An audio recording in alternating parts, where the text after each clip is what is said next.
वालेकुम अस्सलाम वरहमतुल्लाह। मैं अब्दुल्ला बात कर रही हूँ, मीरपुर आज़ाद कश्मीर से। जी, मेरा सवाल मुफ्ती साहब से भी है और सर साहिल से है स्पेशली।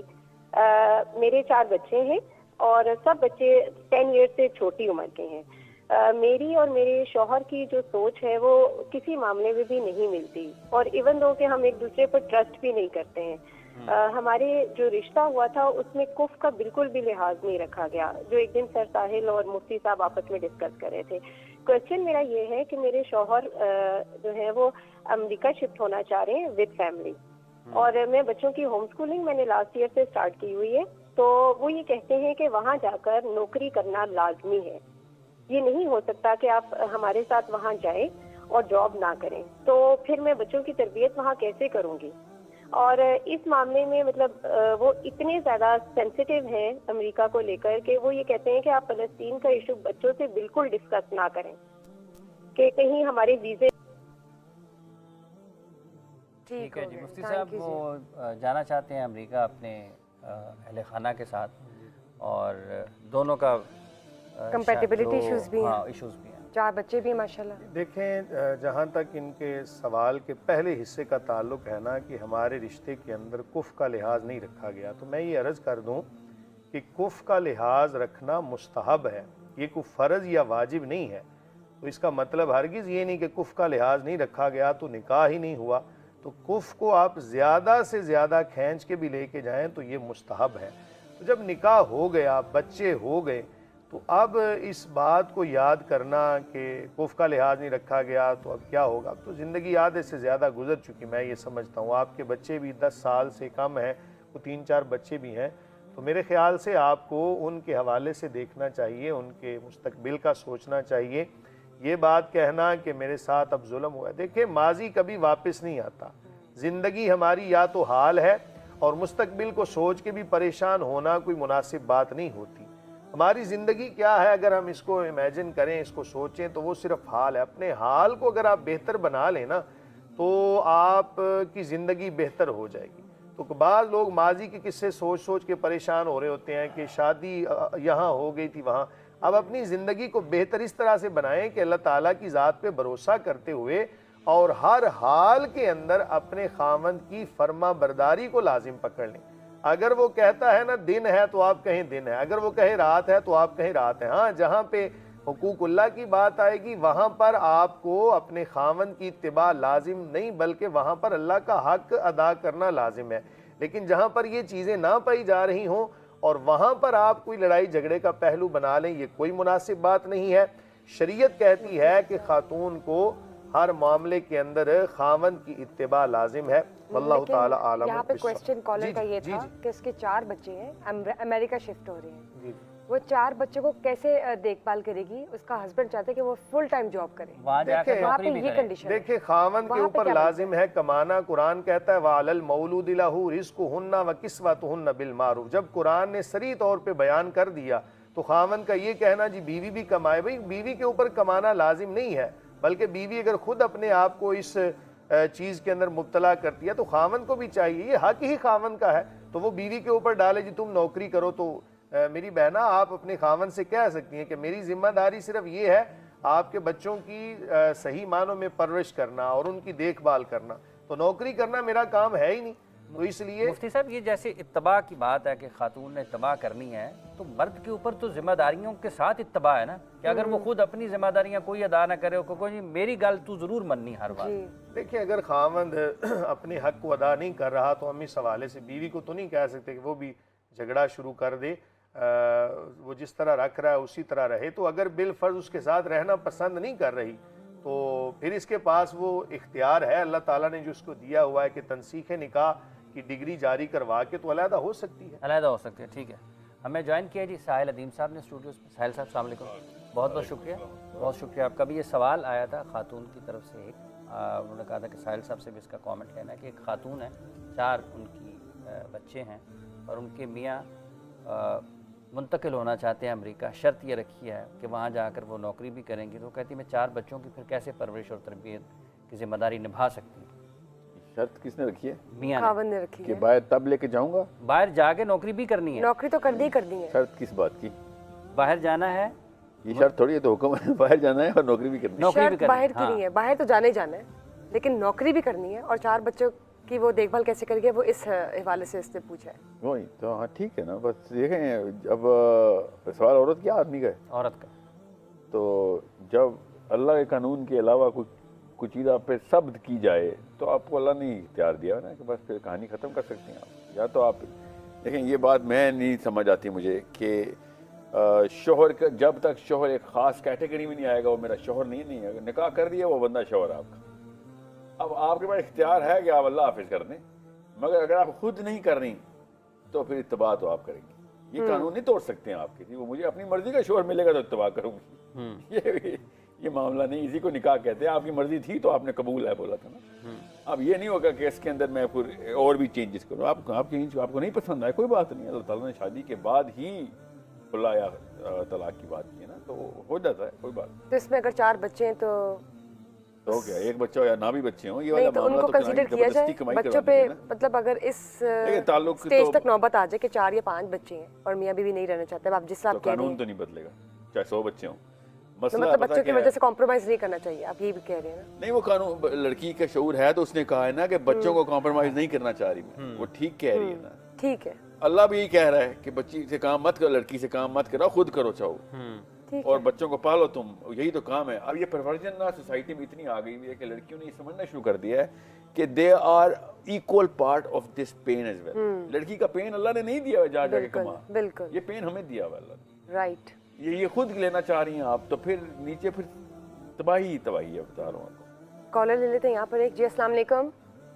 हेलो अस्सलाम वालेकुम। जी फरमाइए। मैं फरियाल बात कर रही हूँ वाकैंड से। कहिए। और मेरा क्वेश्चन जो है वो सर साहिल से है। मैं उनसे ये पूछना चाहती हूँ कि जब मैं सर साहिल के मैसेजेस सुनती हूँ तो मुझे ऐसे लगता है जैसे कुरान पाक जो है वो कंप्लीट फिजिक्स जो है वो हमें देता है, लेकिन जब मैं परवेज हुड बॉय को सुनती हूँ और दूसरे फिजिक्स को सुनती हूँ तो ऐसे लगता है जैसे साइंस और कुरान पाक जो है वो बिल्कुल कम्प्लीटली डिफरेंट डोमेन्स हैं। तो मेरा क्वेश्चन ये है कि अगर ये कंप्लीट डिफरेंट डोमेन्स है तो साइंस किसने बनाया है? Who is running science? जबकि हमारा ईमान तो ये है कि कायनात में जो कुछ भी होता है वो अल्लाह ताला की मर्जी से होता है। जैसे इमाम गजाली ने कॉज एंड फैक्टर की थ्योरी को रिजेक्ट किया कि अगर एक कपास को भी आग लगती है तो वो अल्लाह ताला के हुक्म से लगती है।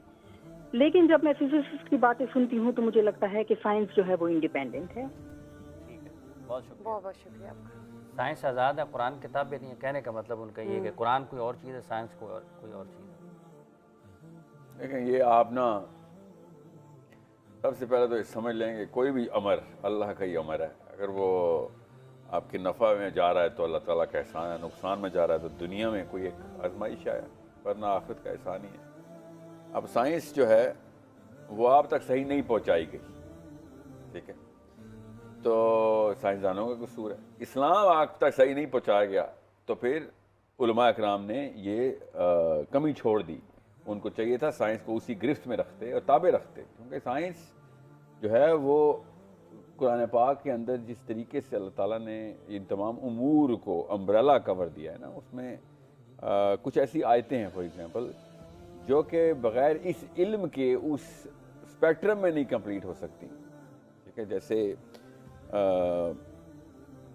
खलक़ल इंसान मिन अलक़, ये अल्लाह ताला ने जब बताया तो अब जब जितनी मर्जी एम्ब्रियोलॉजी की जितनी भी आयत हैं, बाय द वे खाली एक नहीं, ये एम्ब्रियोलॉजी की आयत है, तो जब एम्ब्रियोलॉजी की साइंस नहीं बनी थी तब भी हमें पता था कि अल्लाह ताला ने अलग से बनाया इंसान को। अब इसको मुहावरे में लें और या फिर इसकी इस्तिलाह में इसको ना सर्जरी करके जाएंगे अलग क्या है, तो हमें तो पता था शुरू से अलग ली चुके थे जोंक। अब उस वक्त टेलीस्कोप ही नहीं थी, उस वक्त किधर थे ऊद भाई से कि शक्कर दादा, उस वक्त हमें क्यों साइंस हम साइंस को डायरेक्शन देने वाले हैं। साइंस हमें डायरेक्शन देने वाली नहीं है, क्योंकि हमारे पास रब्बुल कायनात है। मैं बताता हूँ क्यों, ये मेरा कोई नारा नहीं है जज्बाती, मैं आपको आसान करके बता रहा हूँ कि मुसलमान का एक्यूमेन शुरू दिन से फिजिक्स को भी, बायोलॉजी को भी, मैथमेटिक्स को राह दिखाता है। मुसलमान ही थे, अभी भी फील्ड्स मेडल मिलता है जो कि नोबेल प्राइज़ है मैथमेटिक्स का, तो ख्वारिज़मी के सामने खड़े होकर तस्वीर खिंचानी पड़ती है उसकी तस्वीर का। वो मुसलमान फादर ऑफ मैथमेटिक्स क्यों था? वो कहाँ से ले रहा था ये साइंस के, ये एनर्जी कहाँ? वो कुरान से ले रहा था। एस्ट्रोनॉमी जितनी मुसलमानों ने डिस्कवर और उसकी फाउंडेशन डाली है, अभी पूछ रहे हैं उनकी अपनी किताबें पढ़ लें, पढ़ाएं इन सबको, ये जिनको आप पढ़ रही हैं उस बॉयज़ को, ऑल ऑफ दैट, उनसे पूछें उनको कहाँ से ख्वाब आते थे उनको। वो कुरान पाक एनर्जाइज करता है, कुरान पाक की बेस कॉन्सेप्चुलाइजेशन आप में, मैं कम से कम इसकी 100 वीडियोस कर चुका हूँ, इसलिए मैं बार बार उस तफसील में नहीं जाना चाह रहा हूँ। आप गौर से समझें कि जब कुरान, अगर तो आप कुरान पाक को वाकई मानती हैं 1400 साल पहले अल्लाह ताला ने नबी अलैहिस्सलाम पे नाजिल किया है, और वो वाली आयत जिस तरह मैं अभी एक एक करके आपको 50 ऐसी आयतें सुनाऊँ, आप देख लें मेरे इतना सारा काम है इसके ऊपर। तो आप क्या समझ रही हैं, हम मुसलमानों ने छुप के टेलीस्कोप रखी हुई थी, माइक्रोस्कोप रखी हुई थी अपने पास, और ये सारे मैथमेटिक्स के क्वेश्चन जो हमने कहीं से हाईजैक की हुई थी और अचानक दुनिया को देनी शुरू कर दी हमने। ऑफ कोर्स कुरान पाक ही ने ये सारा का सारा मामला आसान करके हमें बताया। ऐसी ऐसी आयत हैं जो कि सूरह वाक़िया की, सूरह कहफ की, सूरह तकवीर की, सूरह अभी मैंने सूरह फातिहा से ले लें, आप सूरह फातिहा से ले लें। वी स्टार्ट विद अल्हम्दुलिल्लाहि रब्बिल आलमीन, हमने तो स्टार्ट ये किया, फिजिक्स तो अभी आलमीन तक पहुंची नहीं। ये हमारी कोताही है कि मेटाफिजिकल आलमीन सोच रहे हैं, अल्लाह ताला तो फिजिकल आलमीन कह रहे हैं। अल्लाह ने दा का लफ्ज़ इस्तेमाल किया जो कि मखलूक है, जो कि अपने डिसीजन लेती है। आप सोचें ये कहाँ से आ रही है कहानियाँ, फिजिक्स से, बायोलॉजी की हैं, या हमारी फोक अलिफ लाला की कहानी, नाउज़ बिल्लाह।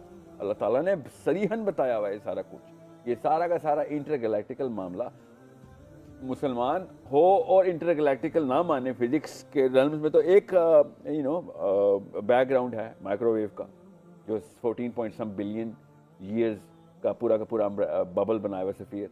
और मुसलमान तो शुरू दिन से मानता है कि पहला आसमान है, मुज़य्यन समा दुनिया, यहाँ पे अल्लाह ताला ने इस दुनिया के आसमान को इस सितारों से सजाया। अगले आसमानों को किन किन चीज़ों से सजाया हमें नहीं पता।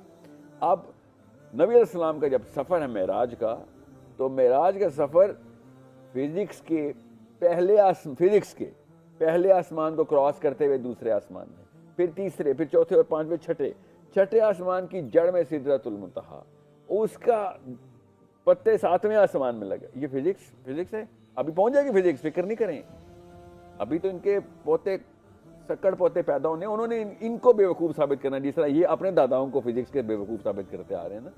उस वक्त source of energy, source of information, perspective, correlation, ये सब मिलेंगी, तब कहीं जाके इनको पता चलेगा कि भाई कहानी तो कुछ और थी।